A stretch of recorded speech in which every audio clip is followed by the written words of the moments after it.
Hot Takes Toast brought to you by Siegfried and Jensen with 30 years of serving Utah. Football camp is open for Utah, the first of the locals, but the others will get going this week. BYU starts tomorrow. The Aggies a little later in the week. Well, we got a season right in front of us, PK.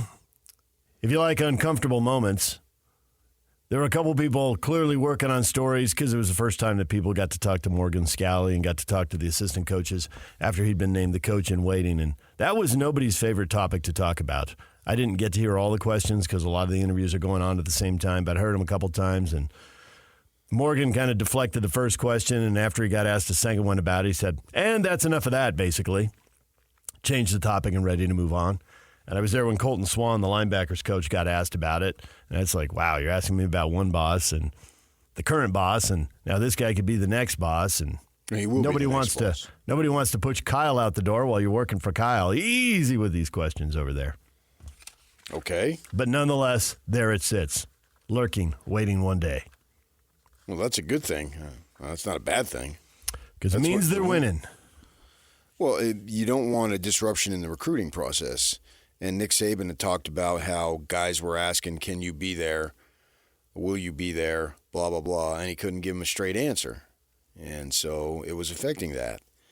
And here, Kyle can give him a straight answer by saying, well, I don't know, but I do know what he knows. Morgan will be ready to go. Unless Kyle goes for 5 years, then that all bets are off. Because if Scalley's he's not going to sit around 5 years. I mean, I know this, but I don't think the other guy's going to go for 5 years. So I think it'll work out the way it's intended to work out, that he will retire in a year or two, and Scalley will take over in a year or two. But, you know, Scalley's ready to go. He may have said, how long do you think this guy's going to go? To people. Some people. Yeah. So, yeah. But he's approaching that age. He's bearing down on mid-40s, and so, you know, he wants to get, not to mention the $3-4 million pay raise, which is a nice bonus. I mean, not that he's hurting now, obviously, making a couple of mil somewhere in there for himself, but he's ready to go. And you know, when you've been striving for something for so long, and then it's there, but it's not quite there, and things could happen, you never know. So I get where his, I don't want to say anxiety level, that's too strong, but, you know, he wants it to happen. But at the same time, in football, it's sports, you got to cliche it. Just, you know, be better than you were yesterday and win the day and all the crap that they throw out there. Colton went to eventually, well, fairly quickly got himself to respect the process, and we got to be good today. Yeah. I'm the linebackers coach. Leave me out of this, dude. I mean, they've got to say that. You got to win the day. We got our best, you know, we're only worried about who's their first one. Southern Chico State, wherever they play in the first game. Southern Utah. Yeah. Southern Chico State. Right. So you got, that's the most important game because it's the next one. And we all know that. Morgan dropped one of those. Yeah. Right. So they're you take an oath. You know, you dip your blood and then you run it on your wrist there, you know, and once you get in, you can't get out. And so that's the way it is, and that's what they have to do. So they're bound legally, morally, and ethically to say that every single time. And so that's what they're going to say. I don't think Morgan, at the very, not even close to is taking any offense to that because he knows it's coming. Just a matter of when. I mean, he knows the questions were coming. Oh, the question, yeah. Yeah. So, and they all knew that, and they're fine with that, and now it's out of the way. That's why you should always address it head on, because if you don't, whatever the situation is, good or bad, now this is actually good, but even if it's a bad situation, the more you tap dance around it, the more you give it legs. Whereas if you just come on and address it, you know, boom, it's over. That's it. No one's going to ask him again the rest of the time. You know, unless what they'll do is they'll ask Kyle as the season progresses. not going to ask him now, but as we get to that last week or two in November, have you thought about it? Or if they make the playoff, if they win it all, great. If they lose at some point, which is probably, only one team wins it all, so the odds of that happening are slim, that they'll ask him at that point, and he'll have more answers. He'll say, we'll see. But I think what Kyle is going to do is he's going to announce it after a season. So I want to make sure I'm not saying meaning this. There's no way he's going to give any heads up on it. It's just going to be something that's issued depending on when the season ends. Is it December? Is it January? Or if they extend it, maybe early February. I think he goes John Stockton and just drops it in regular availability some point, maybe in a post game, and that's it. Nick Saban didn't do that. He gave himself a little time to think about it and kept it under wraps, and they were supposed to have some regularly scheduled meeting. Instead, he walked in and boom, there it is. I think as far as how he handles it publicly will be in the form of some release. I don't think he's looking to make any form of a ceremony out of it. He doesn't want that at all. He just wants to drift off, go away, and then he'll be around because he gets that ambassador contract where he makes $900, $1 million, whatever it is, to do whatever that they have decided he needs to do at that point. Work 10 hours a week. Yeah, so he'll be around.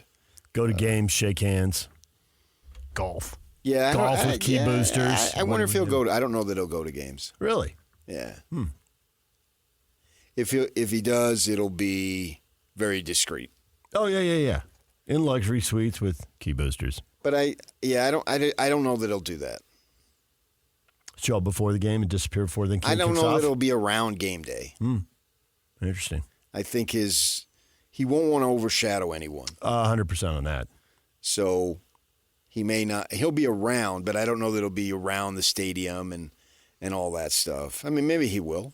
I haven't had any discussion about what are you going to do game days, your first game season that you're not there. So I don't know about that. But my that's just my guess, is that he'll be doing some. He does a lot of behind the scenes stuff, and by virtue of it being behind the scenes, people don't know about it, and that's what he does. And then when I did that thing where we had that panel discussion a couple weeks back, at the end I said, guys and people, they said one of the cool things about your coach is that you can always be proud of the program. There's been very little stuff that has gotten in the way. I said, this guy, and I know this firsthand, is that I've seen him do stuff for people that nobody knows about and he doesn't talk about. And he may not even tell, if there's somebody he's trying to help, he may not even tell their family. They don't even know about it. And he goes about and he does that stuff. And, wins are great and all that. But, you look at his predecessor after the fact, and George is going through it now. It's like they're having one guy arrested a week, it seems. So you don't have that at Utah. They're not problem-free. No program is. But you can feel good about you've won games, and that's great.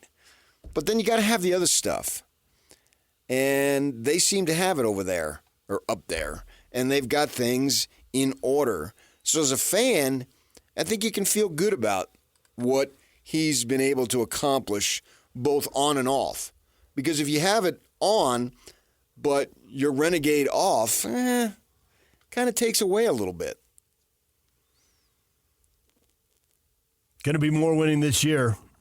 This team's stacked and ready to go. So now the question is, how much more? Well, if this team starts 5-0, they legitimately can go undefeated.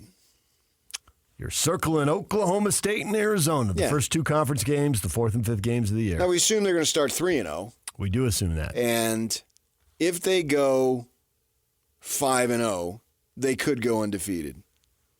You don't need to go undefeated to achieve your goal. That's the great thing about it. In years past, you did, and even if you did, you still couldn't necessarily achieve your goal. There had to be some stupid vote. So I think that's the opportunity. And that's obviously looking at it, the best case. Win those first two on the road, Oklahoma State. I'll be at that game, and then the following week home against Arizona. And Arizona, that's their fifth game too. Arizona has an easy schedule. They play Kansas State, but Kansas State's a non-conference game. It does not count in the record. That's a nice non-conference game to have, I think, because you can see where you stack up, and you're really not paying a penalty for that. I mean, unless you get blown out 48-7 or something, I see no downsides. What are you looking up now? I'm not going to tell you. Arizona's schedule? Maybe. I already know it, dude. Cool. So I don't. Well, I already told. Now you do. How could you say now you don't when I just told you? Because there's other stuff you didn't tell me. But they have an easy schedule, so that gives you an idea of who they're playing. Don't most of the top contenders only have 2 games against other top contenders? But people look at that schedule and they see, Kansas State. That's not a conference game. So who are their 2 big conference games? Utah, obviously, and then who? Yeah, right there. And the schedule really, really favors Utah, given the talent that they have. The schedule is only favorable if you have the talent to handle it, and they do. And if you don't, then what's a favorable schedule?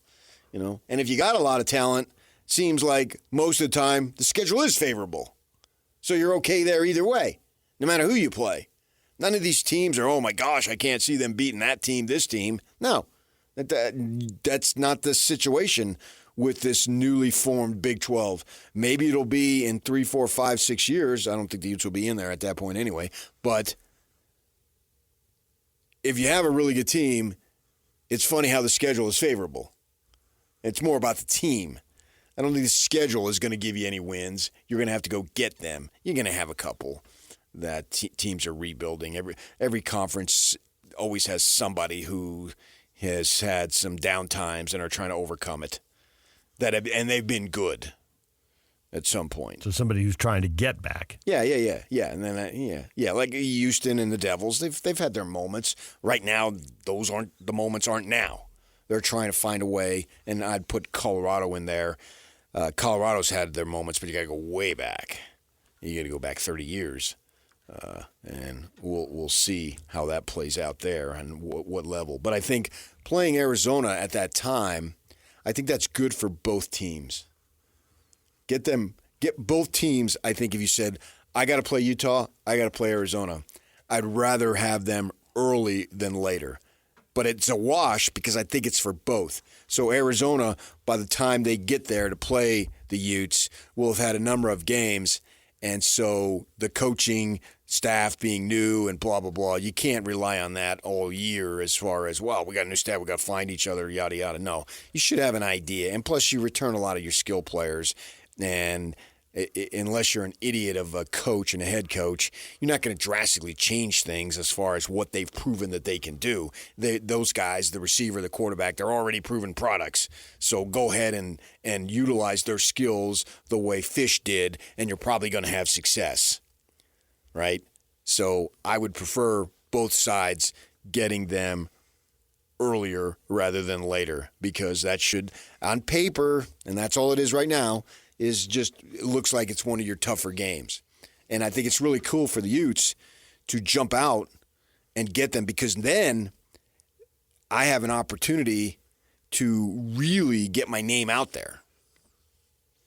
So Utah 5-0. Everybody Utah will be riding, top 5. If they're 5-0, everybody's writing about them as a playoff team. Yeah, and they're out there, and then that you don't need a jump start for your recruiting.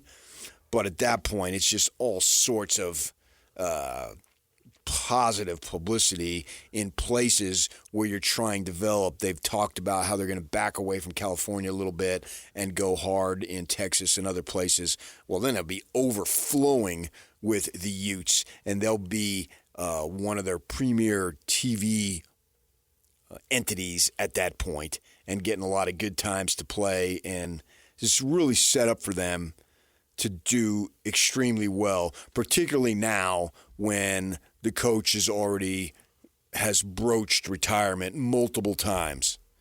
And this young buck over here is ready to go.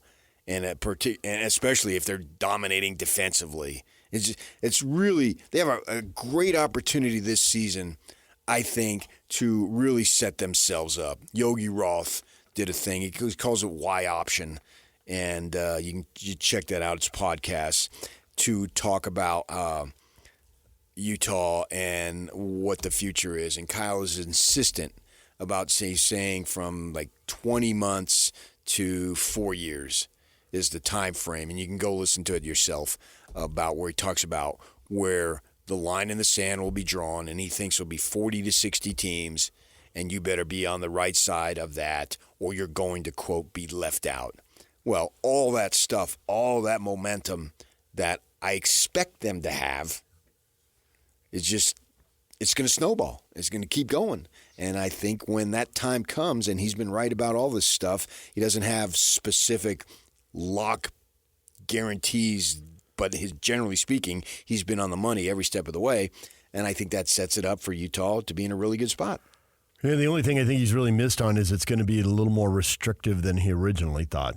Originally, he thought 4 leagues of 16, 64 teams, and it doesn't look like it's going to be that many. We don't know. No, we don't. And if that's the only thing you miss, a decade out before it happens, that's a pretty good call. If the number ends up being 48, I don't think it'll be 40. That just doesn't seem like enough. Well, but I think he was just being, listing some. But I do think he's right parameters. about 60 is now like the absolute biggest I could see it being. Yeah. 48 maybe. I think that's a pretty good number, but we'll see what they do.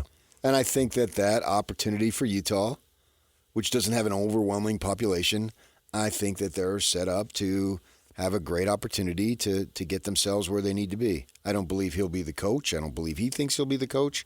But as he leaves, he's going to want the program to continue its successful ways. Obviously, you spent a lot of time building this up. Plus, Galley's your guy. You've known him since he's probably 14 years old. Literally. Go back to when he played. Go back to when you recruited him. Right. Yeah. Go back to when you thought, I'd better start recruiting this guy. Yeah. And, he's a defensive player for the defensive coordinator during his time because Ronnie Mack and Urban were the head coaches. And so, you can see it. It's all there to have that opportunity to play out the way the fans want it. No guarantee, but if I had to bet, I'd bet on it more likely happening than not happening.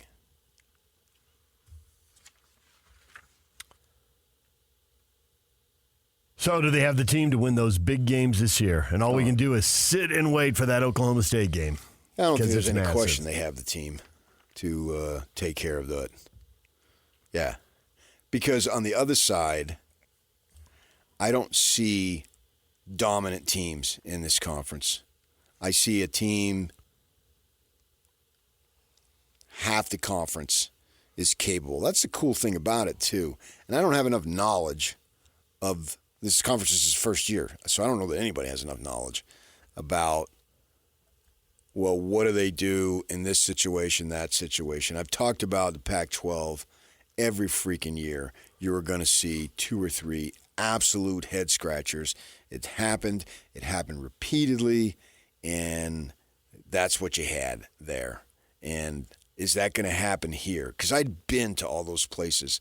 I'd spoken to so many people over a long period of time. I worked in the market there, and I was steeped in the knowledge of it. Here, this is all brand new. And so how's it going to be?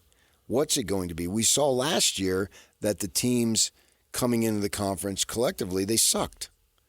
Now the teams coming in the conference this year, at least 2 of them, are in a better spot. They look like they're primed for success. Yeah, but, I would be surprised if Utah or the Cats fell on their face. But do they lose 2 or 3 ball games? Things happen, and maybe you have a little unfamiliarity with players and all that, and we'll see how that goes. I expect both those teams certainly to be in the top 5. And, that could come down to the Bronco Mendenhall. The player or two goes one way, goes this way, goes that way, and it makes a difference in the game. How tight is it going to be? I've just been following these other teams closely for a year. I feel better in my knowledge about these teams like Kansas, K-State, Iowa State. I feel better about my knowledge of these teams just having watched last season. And next year at this time, I'll feel even better, right? It's got to grow a little bit. I can come out and make outlandish statements about these teams, but I'd rather be more on the conservative side. And, I got a feel now, but I need more. And we'll get more this year. That's the cool part about it, is we'll get more. I know Kansas can be very good. They have an opportunity. I can't say they'll be a surprise team, but they have an opportunity to be really good. And right now, they're lying a little low, relatively speaking.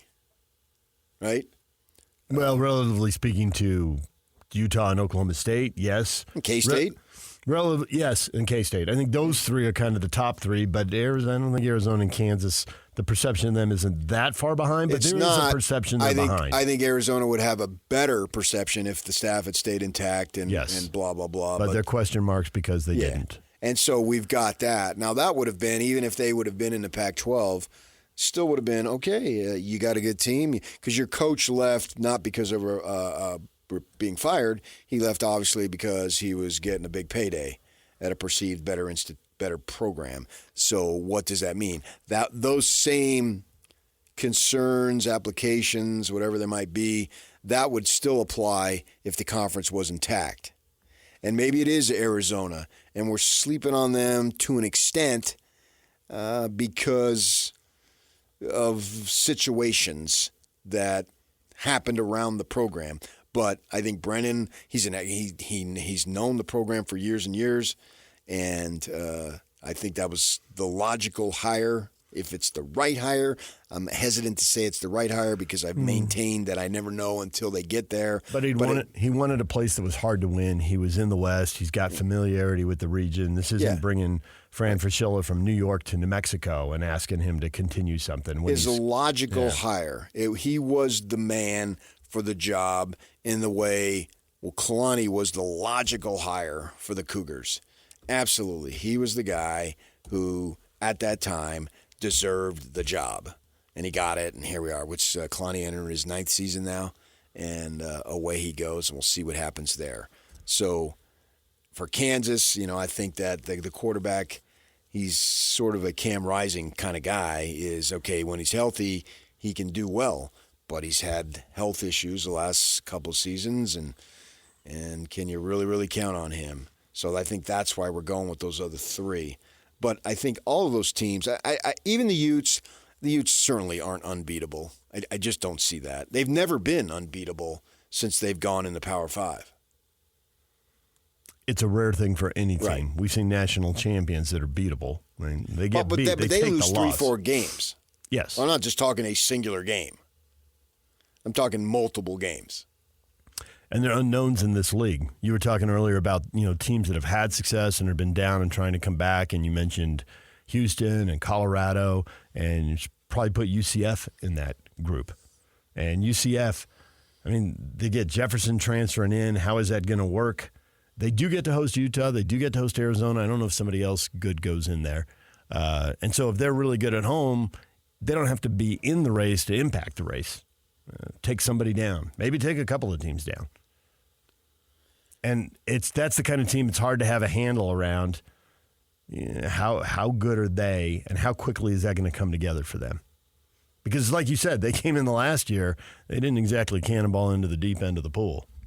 They took their lumps along with a bunch of the other new teams. No one did. But how quickly can they transition West Virginia was picked last Now, year. you They said went you 6-3. don't know of any other good teams that are going into UCF, so you just... I don't know I don't know UCF's schedule. But that's what you said. You don't know if I know there's- those two teams. But are you don't know going if there are other good teams going in. does Kansas or That's Kansas what you State, said, Oklahoma right? State go there? So you're on the record right now at 7:45 on July 30th of saying BYU is not a good team. Oh, I didn't know they were going in there. Oh, I think you did. Hold on. I think you did. No, you need to hold on. I don't need to hold on to anything. Schedule. Got it. What do I need to hold on for? We were dealing with people. They got a finite amount of time as they drive to work. We can't hold on. UCF does not play Oklahoma or the Kansas schools. Yeah, but we're not talking. We're talking about BYU. You said you don't know if any other good teams will go into UCF. There it is. Well, that means you do not believe BYU is a good team. Well, if you'd like to put words in my mouth, yes, you can. Well, that's the logical assumption. No, I just told I'm you putting the the other assumption. I just told you what I together. thought, and you're ignoring that and going back to what I'm you not. want to think. Yes, you are. Replay the tape, Yak. That's what you don't know if any other good teams are going to UCF. That's literal a quote. And I am on record as saying I think BYU has a chance to be a good team. All right. Thanks, Lavelle. Speaking of replaying the tape, coming up with the Utes opening practice on Monday, the assistant coach is talking. We're going to hear from the coordinators later in the show. Morgan Scally coming up, and so is Andy Ludwig. Andy at 8 and Morgan at 9. So I you got a fans story. gather around the radio. BYU fans and Utah fans are everywhere. DJ and PK, that's next. Stay with us.